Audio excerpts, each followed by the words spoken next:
భారత యుద్ధానంతరం పాండవులు తప్ప 50 మంది కురువీరులు విరమరణం పొంది స్వర్గస్థులయ్యారు.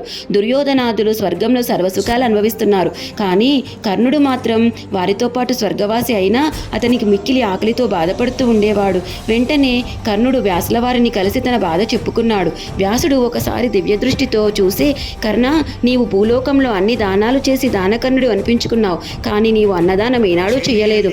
అందుచేతనే నీవు స్వర్గంలో ఉన్నా నిన్ను ఆకలి బాధ దహించి వేస్తుంది అని చెప్తాడు. శ్రీకృష్ణుడు సంధిరాయబారానికి హస్తినా వచ్చినప్పుడు విదురుని ఇంట భోజనం చేశాడు. నీకు గుర్తుండే ఉంటుంది. అదే సమయంలో అన్నార్తుడొకడు నిన్ను అన్నం పెట్టమని అడిగాడు. అప్పుడు నీవు వాడికి భోజనం పెట్టలేదు. కానీ భోజనాలు పెడుతున్న విదురుని ఇల్లు నీ చూపుడు వేలితో చూపించావు. అందుచేత నీ చూపుడు వేలికి అన్నదాన ఫలితం దక్కింది. కనుక నీవిప్పుడు నీ చూపుడు వేలిని ఒక్కసారి నోటిలో పెట్టుకో. నీ ఆకలి బాధ వెంటనే తీరుతుంది అని చెప్పాడు వ్యాస భగవానుడు. కర్ణుడు తన చూపుడు వేలిని నోటిలో పెట్టుకుని బయటకు తీయగానే అతని ఆకలి బాధ నివారణ అయింది. మీకు కనుక వీడియో నచ్చినట్లయితే లైక్ చేయండి, షేర్ చేయండి. మరిన్ని వీడియోల కోసం మా ఛానల్ని సబ్స్క్రైబ్ చేయండి.